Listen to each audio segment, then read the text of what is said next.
Exercise 4.1 30 आदमी 6 घंटे रोज़ाना काम करके 56 दिन में एक सड़क की मरम्मत करते हैं। मालूम कीजिए 45 आदमी 7 घंटे काम करके कितने दिनों में मरम्मत कर सकेंगे। सबसे पहले हमने इनको एक तरतीब से लिख लेना है, ठीक है। इनमें से हमने फाइंड क्या करना है, दिन करना है। क्या चीज़ फाइंड करनी है, दिन। तो आपने जो है बाद में लिख लेने हैं डेज, उर्दू में भी आप लिख सकते हैं दिन। जो चीज़ हमने फाइंड करनी है उसको आखिर में लिख लेना है और उसके अलावा जो वैल्यूज़ हमें मालूम होंगी उन्हें आपने पहले लिख लेना है, ठीक है। आदमी कितने दिए हुए हैं, 30। देखिए पहले आदमी 30 दिए हुए हैं और उसके बाद कितने दिए हुए हैं, 45। आप 45 लिख लें।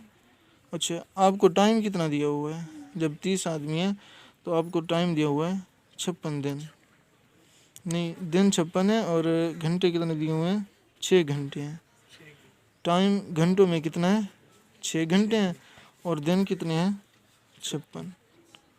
ओके, फिर आदमी कितने हैं, 45 हैं और घंटे कितने हैं, 7 हैं और डे हमने फाइंड करना है। इस तरतीब से इसे लिख लेना है। 30 आदमी डेली 6 घंटे काम करते हैं, 56 दिन में काम पूरा कर लेते हैं। आप बताएं 45 आदमी अगर 7 घंटे डेली काम करें तो कितने दिनों में मालूम कर सकें। अब हमने फाइंड करना है ये वाली जो प्रोपोर्शन है इसको भी इसके साथ कि इसका रिलेशन क्या बन रहा है, इसका रिलेशन उसके साथ तनासुब रास्त है या माकूस है। फिर हमने इसको भी इसके साथ देखना है कि तनासुब रास्त है या माकूस बन रहा है। ओके, अब एक वैल्यू को आप स्किप कर लें, आप समझें कि ये वाली वैल्यू है भी नहीं। अगर 30 आदमी हैं वो काम कितने दिनों में करते हैं, 56 दिन में, इसको आप समझें ये नहीं है। अगर 45 आदमी होंगे ज़्यादा दिनों में करेंगे, कम दिनों में, ज़्यादा कम दिनों में करेंगे। अगर आदमी बढ़ा देंगे तो दिनों की तादाद कम हो जाएगी। आपने इस का एरो हमेशा ऊपर डाल लेना है और अगर इसके साथ हमारा तनासुब माकूस आ रहा हो तो फिर एरो दूसरे का नीचे, अगर तनासुब रास्त हो तो फिर इसका भी एरो ऊपर जाएगा, ठीक है। अब यहाँ देखें, अगर डेली वो 6 घंटे काम करते हैं तो 56 दिन में काम मुकम्मल होता है। अगर वो डेली 7 घंटे काम करेंगे तो काम कितने दिनों में मुकम्मल होगा, कम दिनों में या ज़्यादा दिनों में, कम दिनों में, कम दिनों में, क्योंकि टाइम उसने बढ़ा दिया है। ये चीज़ कम हो जाएगी, ये चीज़ बढ़ गई है तो ये भी तनासुब माकूस है। इसे भी आप नीचे कर लें। आगे सॉल्व करने का तरीका आसान है। आपने ये जो टेल वाला होता है इसे ऊपर रखना होता है और बाकियों को नीचे। इस x को ऊपर रख लें और 56 को इसके नीचे, और ये टेल वाले हमेशा आएंगे ऊपर। ये आएगा 30/45 मल्टीप्लाई 6/7, ठीक है। अब ये वाली जो वैल्यू यहाँ पर डिवाइड हो रही है ये वहाँ जाकर क्या हो जाएगी, मल्टीप्लाई हो जाएगी। हम इसे लिख सकते हैं 30/45 मल्टीप्लाई 6/7 मल्टीप्लाई 56। अब इन सब को कैंसिल करते हैं, 7 1 7 8 7 56 हो जाएगा। और इसको देखें, आप इसे कैंसिल करते हैं, 3 15 45 15 के साथ और 2 15 30। इसे कहते हैं 3 1 3 और 2 3 6। इन सब को मल्टीप्लाई करते हैं, 2 2 4 4 8 32। ये हमारे पास 32 क्या आ गया, दिन आ गया। ये जो कैंसिल करने का तरीका होता है आप अपनी मर्ज़ी से जैसे चाहें कैंसिल कर सकते हैं, लेकिन पहाड़ा या टेबल जो है उन पर सेम होना चाहिए, डिफरेंट नहीं होना चाहिए। इसका 32 डेज आ गया। आगे वाला क्वेश्चन है, 60 औरतें 8 घंटे रोज़ाना काम करके 48 किलोग्राम सूत काट लेती हैं। मालूम कीजिए कि 30 औरतें 12 घंटे काम करके कितने किलोग्राम सूत काट लेंगी। तो हमने यहाँ पर किलोग्राम उनका वेट फाइंड करना है ना, वज़न, वज़न किस में है, किलोग्राम में। आप उसे लिख लें लास्ट में, और जो औरतें हैं उन्हें भी लिख लें। इसके अलावा और है घंटे, उन्हें लिख लें। पहले घंटे कितने, 8 घंटे डेली काम करती हैं। औरतें कितनी हैं, 60 हैं। और कितना सूत काटती हैं, 48 किलोग्राम। इसी तरह फिर औरतें हैं 30, काम कितने घंटे करती हैं, 12 घंटे। ये 30 औरतें हैं, काम 12 घंटे करती हैं, ये 12 घंटे आ जाएगा। और सूद वो कहता है कितना काट लेंगी, ये आ जाएगा। अब 8 घंटे काम करेंगी तो 48 किलोग्राम सूद काटेंगी। अगर 12 घंटे काम करेंगी तो ज़्यादा काटेंगी या कम? काम करते ज़्यादा। अगर 8 घंटों में काम करती हैं तो 48 किलोग्राम, वो आप समझ लें कि वो कोई कपड़ा बुनती हैं, ठीक है ना। अगर 12 घंटे काम करेंगी तो ज़्यादा वज़न बुनेंगी ना। तो इसका मतलब है ये वाली वैल्यू बढ़ा दी गई है, इसका हमेशा एरो ऊपर होना चाहिए। अगर ये वैल्यू बढ़ी है तो ये वाली भी बढ़ रही है, इसका मतलब है ये दोनों एक जैसी हैं। तो इसे हम क्या कहते हैं?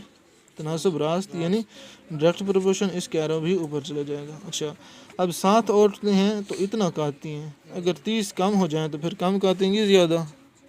कम हो जाए तो कम करते हैं। कम काटेंगे। तो इसका मतलब ये दोनों कम हो गई तो ये भी तनासुब रास्त होगा। अगर इन दोनों का रिएक्शन एक जैसा हो तो तनासुब रास्त होता है, अगर डिफरेंट हो जाए तो तनासुब माकूस होता है। फिर आपने टेल वाली को ऊपर रख लेना है और बाकियों को नीचे।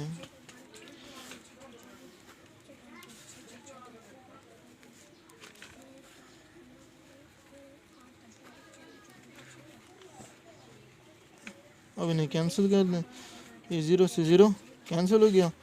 6 6 8 6 48, 8 से 8 कैंसिल हो गया। 12 3 कितना हुआ? 36। ये 36 क्या आ गया? किलोग्राम।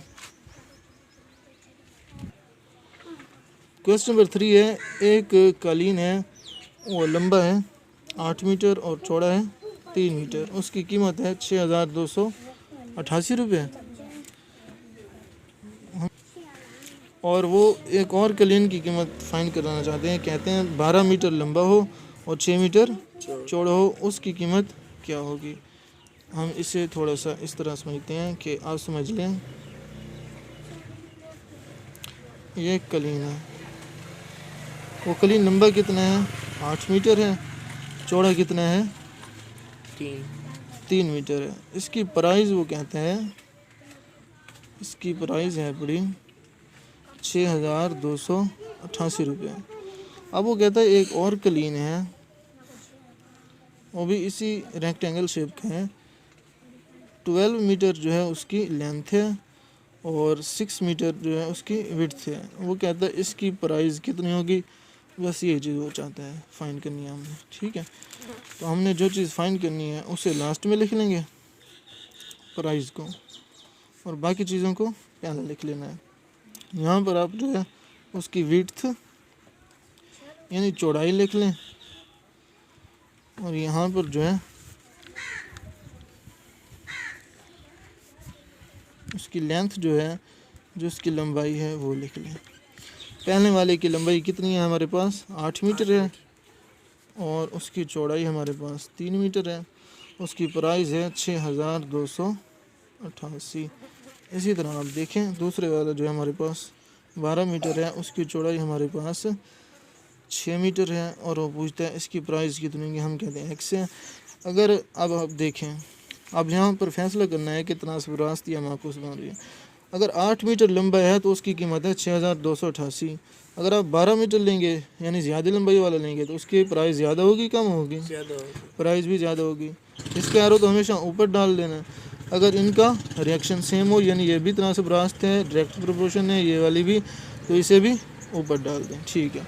अब आप दूसरा देखें, अगर 3 मीटर विड्थ का कालीन आपने लेना है तो उसकी कीमत आपको 6288 रुपये देनी पड़ती है। अगर आप 6 मीटर के लेंगे ज़्यादा देनी पड़ेगी या कम देनी पड़ेगी? ज़्यादा। यानी कि ये चीज़ बढ़ गई है आपकी, तो ये भी बढ़ रही है, तो ये भी तनासुब रास्त है, ये भी ऊपर चला जाएगा।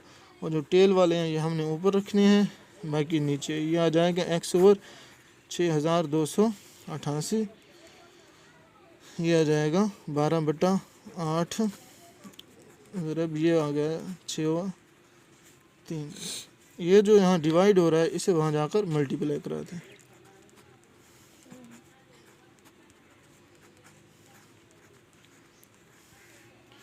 अच्छा,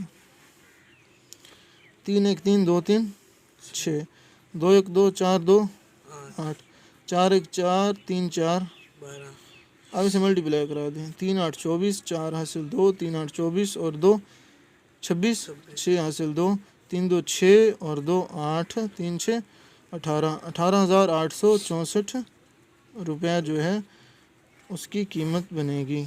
तो ये क्वेश्चन नंबर 3 सॉल्व हो गया। अब चलते हैं क्वेश्चन नंबर 4 की तरफ। क्वेश्चन नंबर 4 में 15 मजदूर 9 दिनों में 67,500 रुपये कमाते हैं। मालूम कीजिए कि 10 मजदूर 12 दिनों में कितनी रकम कमा लेंगे। तो इसमें हमने फ़ाइंड क्या करना है, उनकी प्राइस फाइंड करनी है। प्राइस हमने फाइंड करनी है, वो आप सबसे लास्ट में लिख दें रकम, और जो डे होंगे, दिन होंगे, वो आपने यहीं लिख देने हैं। इसके बाद जो लेबर होंगे, मजदूर होंगे, वो आपने यहाँ पर लिख देने हैं। अब हम ऊपर क्वेश्चन की जाने चलते हैं। 15 मजदूर हैं, 9 दिनों में काम करते हैं। मजदूर कितने हैं? 15 काम करते हैं 9 दिनों में। पैसे कितने कमाते हैं? 67,500 रुपये कमाते हैं। अब वो कहता है मजदूर कितने हैं? 10 हैं, दिन हैं 12, वो कितने पैसे कमाएंगे? हम कहते हैं वो एक्स हम लेट कर लेते हैं। अब देखें, अगर 15 मजदूर काम करते हैं वो इतने पैसे कमाते हैं, अगर 10 मजदूर काम करेंगे वो कम कमाएंगे, ज़्यादा कमाएंगे? ज़्यादा कमाएंगे, कम कमाएंगे ना। मजदूर कम है तो वो पैसे भी कम कमाएंगे। इसका एरो हमेशा ऊपर की तरफ डाल दें और इसका एरो नीचे की तरफ आ जाएगा। तो नहीं सॉरी, ये भी कम हो गया है तो ये कमाएंगे भी कम, तो ये भी तनासब रास्त होगा और ये भी ऊपर की तरफ चला जाएगा। अब देखते हैं, अगर वो 9 दिन में काम करते हैं इतने पैसे कमाते हैं, 12 दिन में करेंगे तो ज़्यादा कमाएंगे ना, तो ये भी तनासब रास्त होगा, ये भी ऊपर की तरफ चला जाएगा। अब जो टेल वाले होंगे ये ऊपर लिख लेंगे और जो हेड वाले होंगे वो नीचे। ये हो जाएगा x over 67,500 is equal to 10 over 15 multiply 12 over 9। x is equal to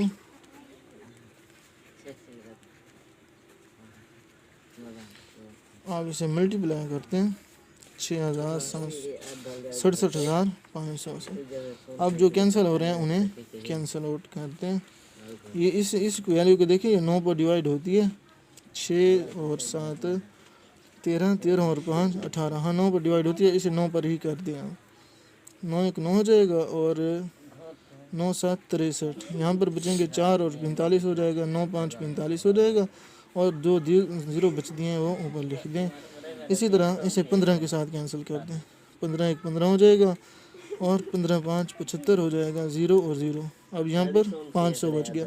अब सबको मल्टीप्लाई कर दें, ये 12 5, ये 12 को 5 से मल्टीप्लाई करेंगे तो आंसर आएगा 60, और जो 2 0 हैं उसकी वो लिख दें, मल्टीप्लाई ये 10 लिख दें। अब इसको मल्टीप्लाई करेंगे तो 1 0 और इजाफा हो जाएगा, तो ये हो जाएगा 60,000। तो जो मजदूर हैं वो कितने रुपए कमाएंगे? 60,000 रुपये कमाएंगे।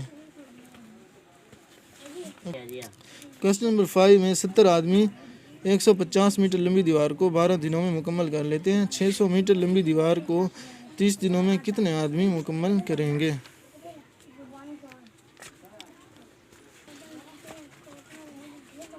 इस क्वेश्चन में 2 दीवारों की बात की गई है कि एक दीवार है जिसकी लंबाई 150 मीटर है और 12 दिनों में 70 आदमी उसे कंप्लीट करते हैं। अच्छा, दूसरी दीवार है उसकी लंबाई 600 मीटर है, 30 दिनों में ये बताएं कितने आदमी उसे मुकम्मल करेंगे, ये बात हो रही है। ठीक है, तो अब हम इसे बिल्कुल उसी तरह से कर लेते हैं। इसमें जो मैन है यानी आदमी है वो आपने बाद में लिख लेने हैं, और इसी तरह लंबाई आप यहाँ लिख लें और दिन आप यहाँ लिख लें। ठीक है, पहले में 12 दिन है और लंबाई कितनी है? 150 मीटर लंबी दीवार है और उसे 70 आदमी जो है तामीर करते हैं। इसी तरह फिर जो है 30 दिन है और 600 मीटर लंबी दीवार है, इसे कितने आदमी मुकम्मल करेंगे, ये बात पूछ रहे हैं। तो इसके एरो हमेशा आपने ऊपर डाल लेना है। इसके अलावा आप देखें 12 दिनों में 70 आदमी काम करते हैं। अगर वही काम आप चाहते हैं कि मैं 30 दिनों में करवाऊँ, आप एक काम करवा रहे हैं वो 12 दिनों में कितने आदमी करते हैं? 70 आदमी। लेकिन आप चाहते हैं कि आपका काम कितने दिनों में हो? 30 दिनों में। तो आदमी 70 से ज़्यादा हो जाएंगे या कम हो जाएंगे? 70 से ज़्यादा हो नहीं, कम हो जाएंगे ना।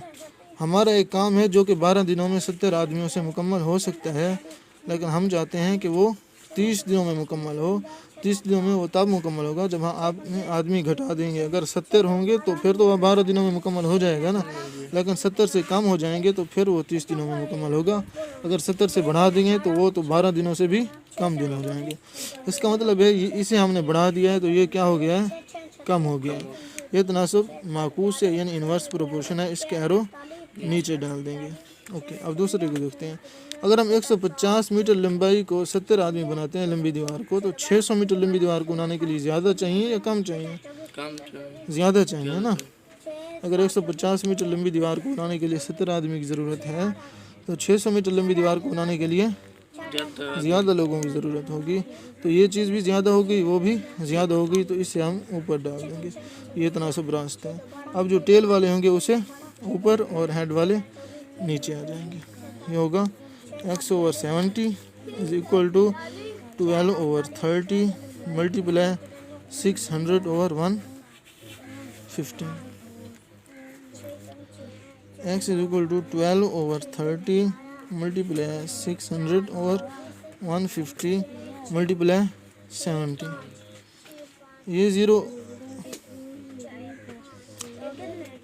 से कैंसिल कर दें, ये ज़ीरो से कैंसिल कर दें। अब देखें, 3 1 3 4 3 12 हो जाएगा, 15 1 15 और 4 15 60 हो जाएगा। ऊपर वाले सब को मल्टीप्लाई करा दें, 4 4 16 हो जाएगा, मल्टीप्लाई बाय 7, 7 6 42, 2 कैरी 4 होगा, 7 1 7 और 4 11 आदमियों की ज़रूरत होगी। तो अब जो है क्या निकला, 600 मीटर लंबी दीवार को बनाने के लिए 30 दिनों में कितने आदमियों की ज़रूरत होगी? 112 आदमियों की।